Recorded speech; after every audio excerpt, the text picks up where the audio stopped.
আসসালামু আলাইকুম everyone, welcome back to my channel.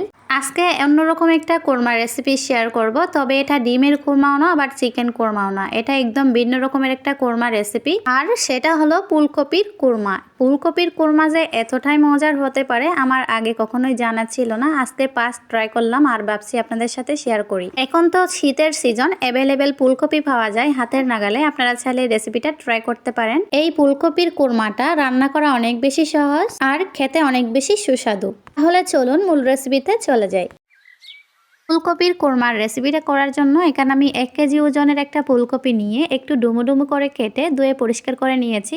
এখন এই ফুলকপির টুকরোগুলোকে বাপিয়ে নিতে হবে। চুলায় একটা কড়াই বসিয়ে দিয়ে দিলাম 2 গ্লাস পানি। এখন পানিটা একটু ফুটতে শুরু করছে। এই পর্যায়ে এসে ফুলকপির টুকরোগুলো আমি পানিতে ছেড়ে দিলাম। এখন একটু উলটপালট করে নেড়ে ছেড়ে আমি ঢাকনা দিয়ে খুব অল্প সময়ের জন্য এটাকে বাপিয়ে নেব।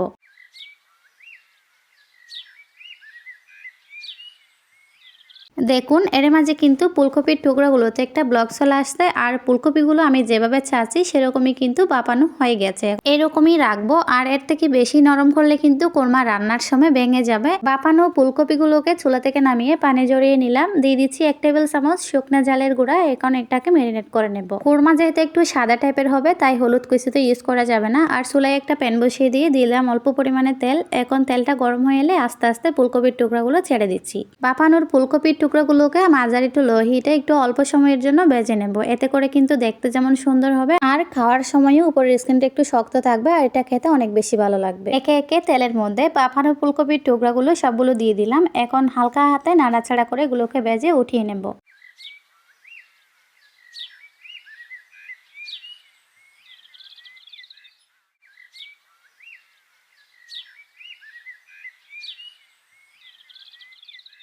এর মাঝে কিন্তু ফুলকপির টুকরাগুলো হালকা করে ভাজা হয়ে গেছে। এখন আমি উঠিয়ে নিচ্ছি।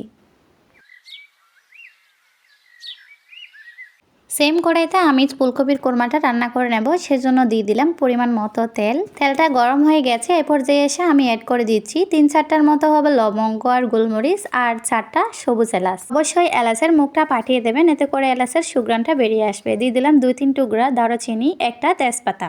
এখন গরম মশলার পুরনটাকে হালকা করে ভেজে নেব।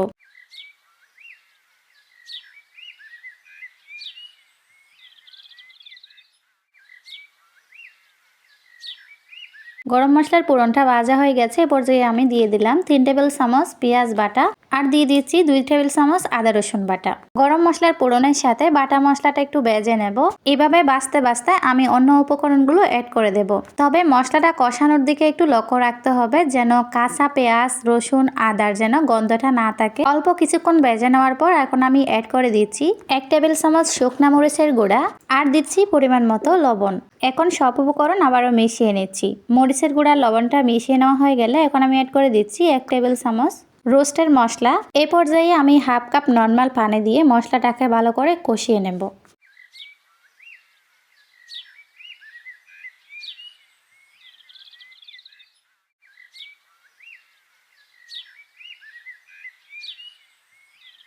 দেখুন এর মাঝে কিন্তু মশলাটা কষানো হয়ে গেছে। আমি আবারও সমস্ত উপকরণ মিশিয়ে নিয়ে এখন অ্যাড করে দিচ্ছি সে ভেজে রাখা ফুলকপির টুকরাগুলো। ফুলকপির টুকরোগুলোকে মশলার সাথে হালকা করে মিশিয়ে নিতে হবে আলতো হাতে, যেন ভেঙে না যায়।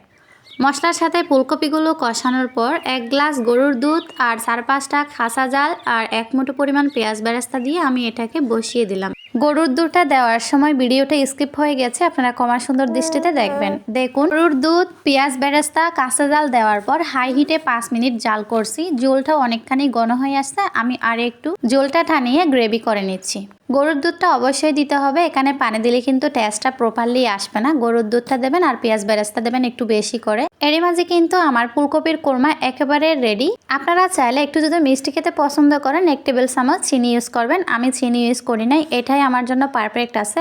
আপনারা দেখতেই পাচ্ছেন ফুলকপির কোরমাটা কতটা লোভনীয় হয়েছে। আসলে এটা অনেক বেশি মজার। আপনারা এই সিজনে এটা বাসায় ট্রাই করতে পারেন। এই ফুলকপির কোরমাটা সাদা ভাত, পোলাও, রুটি, নান সবকিছুর সাথে কিন্তু পরিবেশন করা যাবে। এরকম মজার নিত্য নতুন রেসিপি পেতে আমার চ্যানেলে এখনো যারা নতুন আছেন অবশ্যই চ্যানেলটিকে সাবস্ক্রাইব করে নিয়মিত চ্যানেলের সাথে থাকবেন।